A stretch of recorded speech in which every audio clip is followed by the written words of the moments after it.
এই যে মৌলিক অধিকারের বিষয়গুলোতে আমরা এত পেছনে আছি, এখানে যারাই বারবার নির্বাচিত হয়েছিলেন বিগত সময়গুলোতে তারা সেই যথাযথ ভূমিকা রাখতে পারেননি। বিশেষ করে বিগত সময়ে ফ্যাসিস্টের আমলে যে 4টি নির্বাচনের মাধ্যমে নির্বাচনের নামে যে তামাশা হয়েছে, সেই তামাশার মাধ্যমে যারা এসেছিল তাদের জনগণের কাছে কোনো দায়বদ্ধতা ছিল না, যার কারণে জনগণের কাজ না করে তারা তাদের নিজেদের বৈষয়িক উন্নতি নিয়ে তারা ব্যস্ত ছিল।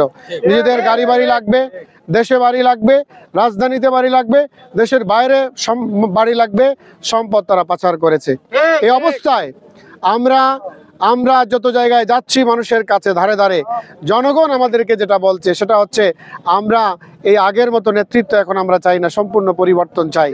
যে নেতৃত্ব হবে দেশপ্রেমিক, যে নেতৃত্ব হবে সৎ, যে নেতৃত্ব জনগণের কাছে দায়বদ্ধ থাকবে, যে নেতৃত্ব আল্লাহকে ভয় করবে, যে নেতৃত্ব সমাজ এবং রাষ্ট্রের সম্পদকে আমানত মনে করে মানুষের সেবাটা প্রত্যেকের দূরগোড়ায় পৌঁছে দেবে, সেই ধরনের নেতৃত্ব আমরা চাই। এবং সেই নেতৃত্ব থেকেই আজকে সারা বাংলাদেশে তারা স্লোগান তুলেছে যে সব দেখেছি বারবার, দাঁড়িপাল্লা এইবার। আমরা প্রার্থীদের পক্ষে প্রচার মিছিলের অংশ হিসেবে আজকে আমরা ঐতিহাসিক মোটর শোভাযাত্রা বের হয়েছি। আপনাদের কাছে আমরা দোয়া চাচ্ছি, সহযোগিতা চাচ্ছি, সমর্থন চাচ্ছি।